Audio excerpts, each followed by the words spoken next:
Päivää Seiska TV:stä. Kesälomat on pidetty ja meikäläinenkin takaisin Ruodussa, joten mennään suoraan asiaan. 4 vuotta sitten Nykäsen Matin ja Mervin hulppean kotitalon rantasauna paloi poroksi. Nyt tilalle on rakennettu uusi kelohonkainen komistus, joten lähdetään katsomaan ja kuuntelemaan Matin fiiliksiä sekä saunasta että muustakin elämästä. Uudessa lehdessä on muuten kansiaiheena se, että mitä tapahtui tuolla saunassa, kun Nykäsen Matti ja Kimi Räikkönen viettivät siellä kuumia hetkiä. Se selviää uudesta lehdestä. Nyt päästetään Matti irti. Terve Matti. Moro, moro. Te olette vihdoin saanut Mervin kanssa valmiiksi tämän komean kelohonkaisen huvilan tänne Näsijärven rantaan. Mitkä on tällä hetkellä fiilikset? No, täytyy sanoa, että fiilikset on todella hyvät ja vihdoin ja viimein tämä on niin valmistunut ja tuntuu mahtavalta.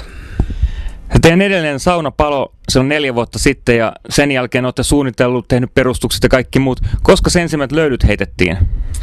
No noin kuukausi sitten tempastiin pikkulöydyt ja käytiin uimassa ja niin edelleen ja tuntuu mahtavalta. Onko löydyt paremmat tässä vai vanhassa saunassa? No ehdottomasti tässä tietenkin. Sulla käy aika usein täällä paljon kavereita. Ketäs kavereita täällä on tähän mennessä ehtinyt kuukauden aikana saunoa? No täällä on käynyt Suomen, sanotaanko maailman julkkiksia on ollut täällä ja sitten tietenkin mun kavereita ja minun ja Mervin lapset on käynyt täällä ja niin edelleen ja joka kerta meillä on ollut erittäin hauskaa.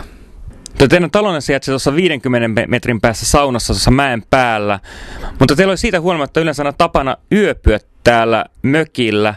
Joko on öitä vietetty täällä? No kyllä se on vähän niin kuin mennyt, että mä oon niin kuin nukahtanut tänne töitä ollut sen verran paljon, että ja nauttinut tästä ja Mervi on ollut ylälle mutta kyllä se päivä koittaa, että tuo yläparvikin koitetaan ja meikäläinen kuitenkin on aika kova poika niin kuin painamaan, että jos ei se sitten kestä, niin sitten ei kestä mitään. Okei, kiitoksia Matti.